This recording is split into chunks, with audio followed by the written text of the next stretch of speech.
Major funding for these broadcasts has been provided by grants from the CUNY TV Foundation, Capital One Bank, Genova Burns, Gian Tomasi and Webster, New York Community Bank, the Witkoff Group, M&T Bank, Perfect Building Maintenance, Chase Commercial Term Lending, Greenberg Traurig, LLP, Kilroy Architectural Windows, New York's Window Company.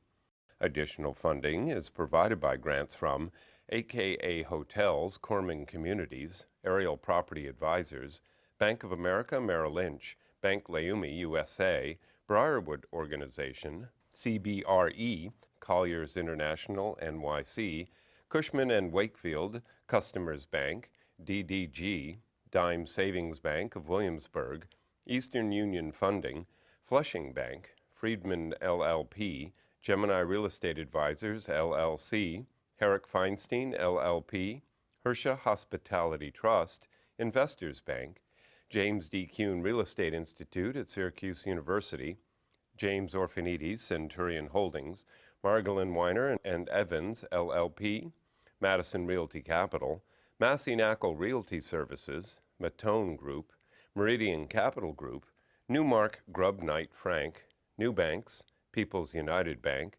RBS Citizens Bank, SJP Properties, Sterling & Sterling, Stonehenge Partners, TD Bank, Terra CRG, Urban American, and These Friends.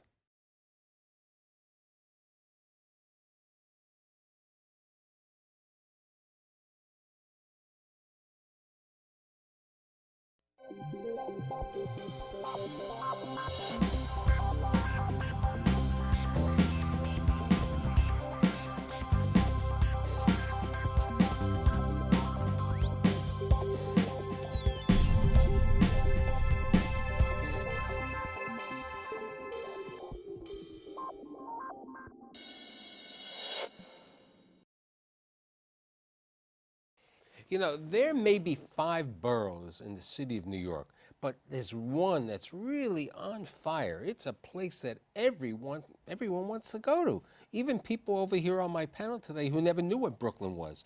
But it is Brooklyn. It is the heart of everything. It's the home of the Barclays Center. It's the home of the Liberty View Industrial Center. It's the home of the Pacific. It's the home of, City Point. There's so much happening in Brooklyn. So today I've assembled a real group of individuals who understand what's happening in that hot market called Brooklyn. My guests today include Aaron Malinsky, who is the principal and CEO of Curbcut Urban Partners, Marvin Schein, who is the managing member of Salmar Properties. Tyler Wilkins, who is the principal at Quinlan the Development. And last but not least, the guy who helped make sure that there's zoning and there's planning in the borough of Brooklyn and in the city of New York, Mitch Korbey, who's the head of the zoning and land use practice at Herrick Feinstein. So these guys don't know Brooklyn. You've been in Brooklyn how many years? My whole life. I was born in Brownsville. Okay, so can you believe the resurrection or the recreation of what's been going on to Brooklyn, especially since Brownsville has, I'm not certain that's going to change that way. I'm not sure if Brownsville is the next development. We'll check with Mr. Korbey. I agree with you somewhat, Okay. but there's always hope. But Brooklyn has always had a great infrastructure, a great history of allowing people to grow and prosper and develop their borough. Look at the cultural institutions that have been developed in Brooklyn. We have really excellent subways. And as job opportunities are created, Brooklyn will continue to grow. Mitch, the rezoning in Brooklyn, which has really been, I think, done through the Bloomberg administration, because prior to that, there may have been some zoning, but the past 12 years has been so important. How much development have you seen, and what can we see in the future in Brooklyn? What's your thoughts? Well, the rezonings in Brooklyn have been quite dramatic. You're right. I mean, the largest one really in the city, the Williamsburg Greenpoint rezoning, has transformed that community.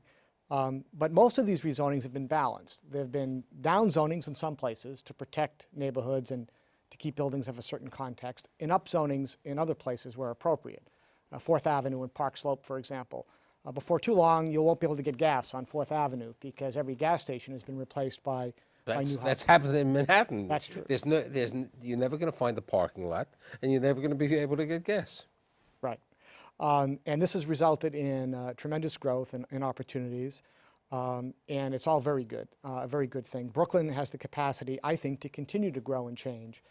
And as Aaron was suggesting, it's not yet at its population peak, Brooklyn. That was in 1957. The city is at its population peak now. So with great access to mass transit and a ready infrastructure, there are new opportunities. And I think that the next administration sees that and understands that there's more chances for new density and changes to the zoning resolution, particularly in manufacturing zones where there's not a lot of activity in your Bushwicks, East New Yorks, and neighborhoods such as that. Tyler, you guys have been in Manhattan. What made the change that you've gone to Brooklyn to do residential?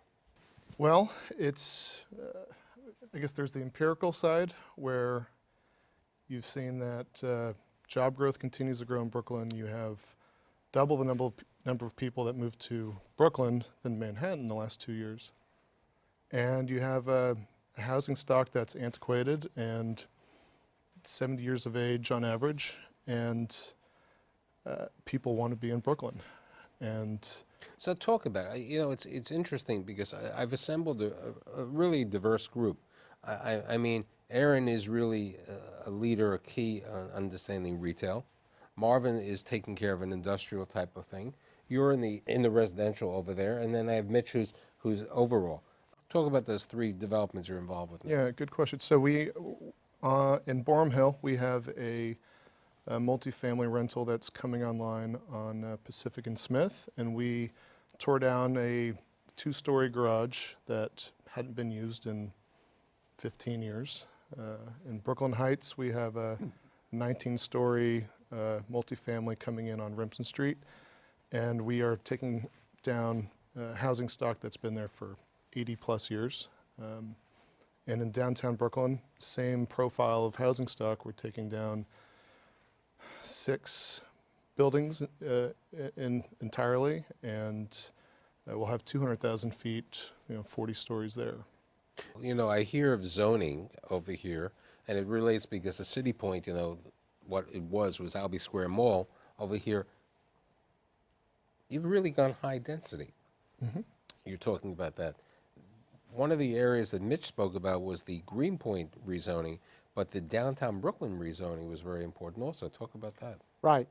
Downtown Brooklyn has become a hub of activity, and once again, that's going to continue to build on itself and thrive. The great things at City Point will result in, I think, a transformation of that corner, which will only add to what's happened over time at Metro Tech and Fulton Mall and the rest. I remember not long ago, it seems, when the Marriott Hotel was the first new hotel in Brooklyn in so many years, and what a great thing that was. And that was 1992 or 93.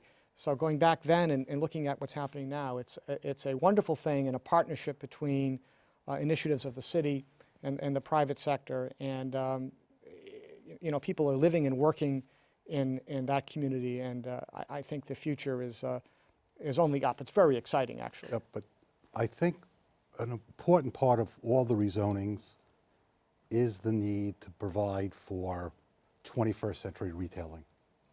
And one of the things we're very proud of at City Point is that we're able to bring in new national retailers. Fulton Street 40 years ago was a very vibrant, great market. Then Fulton Street really died. Okay, it became, a 99-cent store or quick shops or cell stores and all the rest. Today, City Point is really, the epitome over there. You're going to have Century 21, which everybody loves. People from around the world go to Century 21 when they go to the city. You're going to have the first Alamo movie theater over there. Already you have Armani Exchange, and you're going to have Target, the second Target a couple of blocks away from their other Target, showing how much need and what value they look at. Correct. And then on top of this, so what you're really making a good use pace, you have limited office space, and then you can have 3 residential towers. So you're going to be able to get people to live in Brooklyn. Correct. But we like to always state that great neighborhoods have great shopping. And there's enormous amount of opportunity to create shopping in the borough.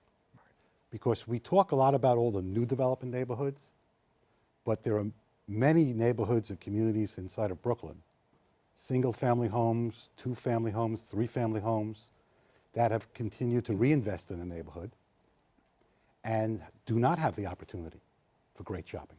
You know, it's interesting because Marvin is taking a place. I mean, the federal building, when was it built? It was built in 1916. It was built in 6 months. The two buildings were built together. What is it, 1.2 million square feet of space? Each one of the two buildings is 1.2 million square feet. The first building, the sister building to our building, is now the Department of Justice building, federal building, housing and jail. And our building was dormant for the past 15 years, was occupied by the Food and Drug Administration, IRS, and some other federal agencies. And then it was empty for 10 years. And then we purchased it 2.5 years ago and completely redid the building. So what are you going to do over there? I mean, because, you know, people say, you know, and I think what's interesting, you know, people don't realize there is manufacturing, there is industrial business throughout the city, you know. Yeah, I think that, you know, our vision for our building as well as for all the other buildings in Sunset Park that form this 7 or 8 million square feet of industrial, you know, buildings is to really create manufacturing jobs and bring industry, keep industry, and bring industry back into the city. So that where people are, you know, leaving the city, vacating Manhattan, we need to have a corridor in Brooklyn, and Brooklyn is the perfect place to achieve this, to give an opportunity for industries that want to be in the city. And made in New York and made in Brooklyn especially is a huge deal today. And we want to encourage this type of activity. You know, when people hear made in New York and made in Brooklyn, many people think of apparel, which was once a big situation, but more in Manhattan, you know, but there's no more garment center over there. Certain type of food products, which are being done in Brooklyn, you know, you have Brooklyn Brewery in Williamsburg and certain manufacturing, you know. Who do you see taking the 600, the space over here? Quite a few people. High-tech businesses, you know, industry today, manufacturing today is a much broader category than it was 20, 30 years ago. So we look at industry today as high-tech industry, people making web applications, doing things on the internet. We look at the companies that are in the medical services industry and in the apparel industry. One of the tenants that are coming into the building on a full floor is a company called Manufacturing New York. It's an incubator. There was an article in the Times about them 2 weeks ago. It's an incubator apparel operation where young designers can have a place to work, and coupled with seasoned manufacturers will come into the building to produce products that are made in Brooklyn. And I think this is that type of an opportunity. Part of the reason that people will go to Brooklyn to your industrial, or part of the reason that some people go to office space and other situations, are incentives that the city has provided, okay? So there's a combination of when you do a rezoning or a land use, how much is involved with the incentives? I think it's a very good point, because just because you zone something for something doesn't mean development will arrive there. Zoning is not the field of dreams. So there has to be something along with zoning to encourage manufacturing activity or to encourage affordable housing. So incentive-based programs can do just that. And today we have industrial business zones where organizations and non-for-profits with money from EDC and other city agencies, the Small Business Administration and others, work together with local businesses to stimulate activity. The important thing is the corridors that you mentioned, because there are some areas that are very appropriate and should be set aside for, should be the focus of manufacturing activity. Other areas less so, and to strike that balance where we say that the Garment Center, for example, or other places in Manhattan ought not to be zoned for manufacturing perhaps, and have them focus instead on places where the city can concentrate its dollars and its investment.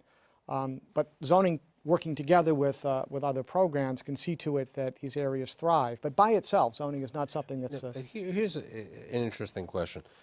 Could you, as a retail specialist, see certain retail in his property? Because if you're going to have all these people working in that space, there is not enough on 4th Avenue. I mean, you're convenient to the train, which is a good part, that there's, you know, when Starrett Lehigh building was taken over and converted, they built like a food kitchen, you know, a food court over there.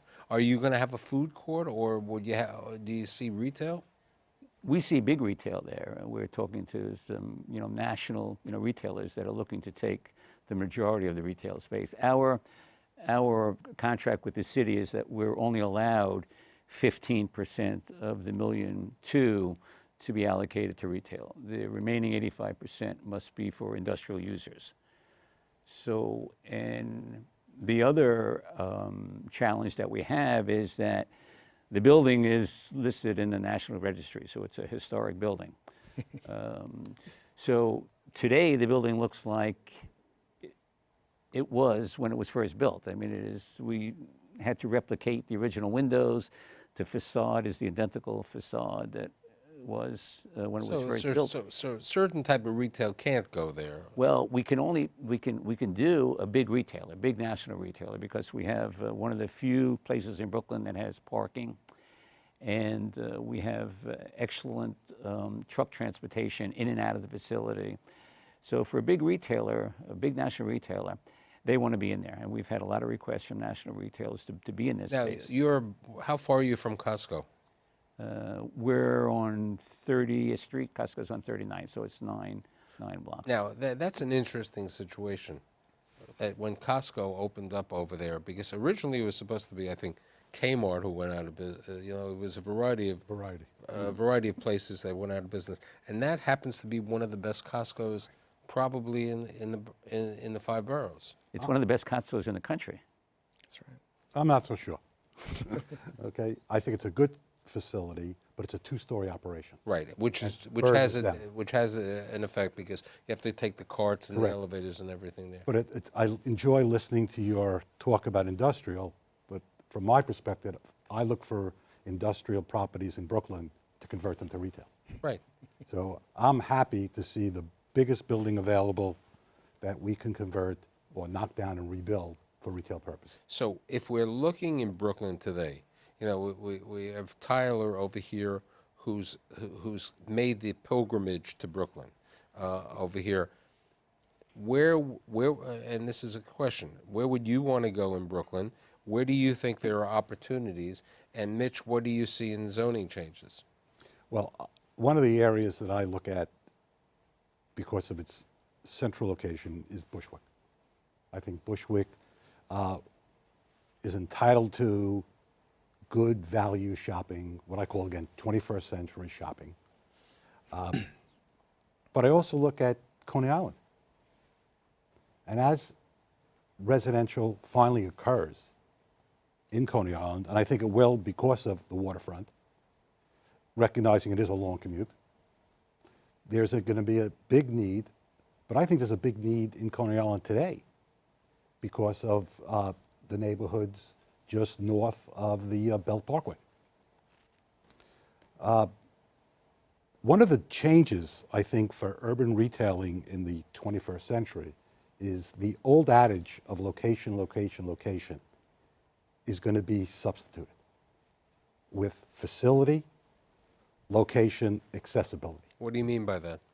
You need to have a physical plant that affords the retailer the ability to merchandise the store in today's world, which means space for trucking, variety. Which is what Marvin was saying. Correct. Right. Because you have to pass on value to your consumer today to do business. But you're also going to need parking. Even if you are transit-oriented near the subway, there's still certain, well, most neighborhoods in Brooklyn, people drive to. So if you could put together, people drive to. You know, when you think about downtown Brooklyn, that's truly a transit-oriented shopping experience. But the rest of Brooklyn is first and foremost automobile, because as I often would tell people, ice cream doesn't get better on the subway. So you're going to have to locate in areas that are just off Main Street, but with a right-sized facility in a good location that's easily accessible. You know, it's interesting, you know, and I don't know what the zoning was, but I may age myself. I remember when Kings Plaza was built. Right. Now, Kings Plaza, there was nothing. It was the road, okay? And, you know, it's become a relatively successful retail complex for shopping over there. What I continue to be fascinated by is that Princeton, New Jersey, with a fraction of the population of Brooklyn, Princeton is smaller than Park Slope, has 4 or 5 very large grocery stores, Wegmans, whatever. Brooklyn is severely understored. We are not close to having enough access to. Look, I think downtown Brooklyn, you know, with what Tyler is talking about with his buildings, what you're going to be building with City Point, the residential, I mean, you know, there aren't supermarkets. I mean, to speak of, you know, you have a Trader Joe's, and you're going to have a Whole Foods on Gowanus, but you know, there's a city in between. On 4th Avenue, Right. they're building a. Yeah, 2nd Avenue. Yeah. Right, It's going up now. Right, but there's a need, you know, the same enormous way need. that, you know, what has happened in, you know, when the Time Warner Center was built, the real kingpin, the linchpin was the Whole Foods. You know, it really did a major effect, and there are buildings being built in the BAM area, you know, and the Pacific Street, which your people would be, that could be perfect for a Fairway, in the same way that Fairway has opened up, you know, in mixed-use locations over there. But part of what Brooklyn needs, your people will move to, people from Manhattan will move to your 3 buildings and your property because of the TOD, the transit development. You know, you have so many subway lines and you have all this over there. But what you need is the capability of having, to make it a 24/7 community. You have to have shopping, retail, you have to have medical, and you also have to have, you know, lifestyle. I mean, part of what downtown Brooklyn doesn't have today is restaurants, okay? Serious problem. Serious problem about restaurants. It's like when I did shows on Newark and I would talk about, I said three places for the Prudential Center. It doesn't bring you anything. You know, how many people are going to eat in the Barclays Center? You need this situation. We are spending a considerable amount of design time in trying to create space for multiple restaurants at differing price points and appetites. So what's next? So why Bushwick? Is Bushwick a good TOD? I think Bushwick has good transit access. Bushwick is a place that can accommodate density at the right scale, though. Now they call it the Wick. You know, it got the Wick. The Wick is what I mean. My And friend there's- David Kramer would say it's the Wick. You know? There's also Procro, which is Prospect Heights, Crown Heights. These brokers and folks come up with interesting names for places. I think the question is density and building at a certain scale, and then providing affordable housing. What about where my friend over here was born? Do you see Brownsville potentially? Absolutely.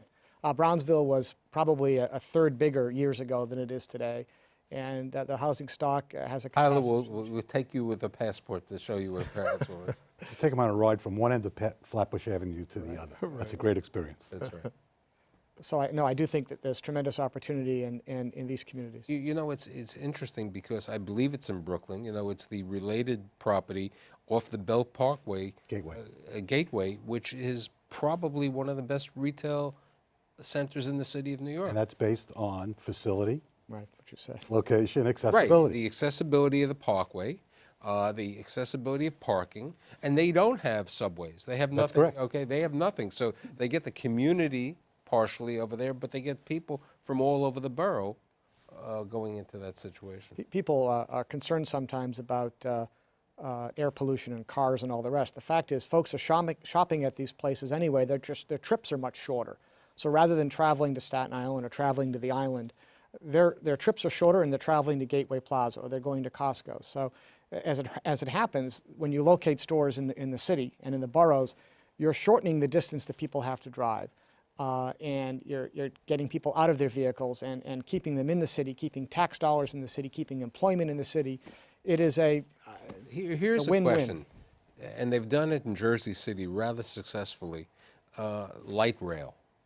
Do you see light rail perhaps in Brooklyn? I mean, light rail would be great for some of the people because, you know, to your space, you know, they can take the subway and they walk over. But if you had light rail like on Sunset Park area or light rail even to Coney Island or certain thing, that may be helpful. You know, we focus so squarely in markets that are heavily serviced by subway that we still feel strongly that those markets still have a lot more growth to go. And, you know, we are facing challenges out there because our investment thesis is to build and hold and have long-term cash flow. It's a more tax efficient and sustainable way to create wealth. And it's very difficult to build rentals along, you know, along all the neighborhoods closer to Manhattan. But we still feel there's a lot of opportunity taking the subway line down east to Bushwick, Crown Heights, Bed-Stuy. There's a lot of opportunity there, and we'll be there before we continue to go further east, where a light rail might serve. There's some things we haven't talked about too. There's this whole Greenway initiative that's happening. That's starting in you know, Dumbo, and it's going to come all the way down to Sunset Park, and that's going to create a bike lane and all the way from the Brooklyn Bridge down to 39th Street. And 39th Street has a marine terminal that's going to also help to bridge the Upper Brooklyn down to here too. There's a ferry that's being proposed coming from Long Island City, running along. What about the Red Hook? You know, we really haven't discussed Red Hook. Part of Red Hook's problem is transportation. Yes. I mean, the only really, you have a Kia hidden in the world over there, you know, Which is not a weekly destination. Which is not a weekly destination. And you have Fairway, you know, where people would drive, and fortunately they have parking. But Red Hook has not been able to. Do you see rezoning in Red Hook?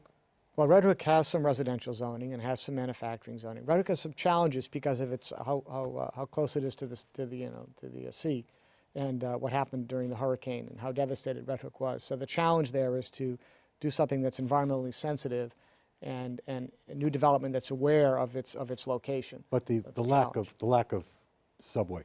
Right. Is a real problem. Okay, back in the day it was a two-fare What zone. about the Navy Yard? You know, where Stein Studios is. Do you see things more happening at the Navy Yard today? Yes, I do. Why? They don't have the greatest transportation. Yeah, it's not No, but- easy to but get the to the but Navy the Yard. Navy Yard runs a bus. They run their own bus to the subways on a regular basis. They have excellent parking. The visibility, you see the Navy Yard from the BQE. You don't see Red Hook as you come into the tunnel. And the congestion around the entranceway to Red Hook is a little bit intimidating. 30 minutes have been very fast, and I really think that my viewers and I have got some good ideas of my favorite borough. I'm biased, you know, Brooklyn born and bred, okay? And I'd like to thank Aaron, Marvin, Tyler, and Mitch, and thanks again for being here. Thanks See you for next having week. me.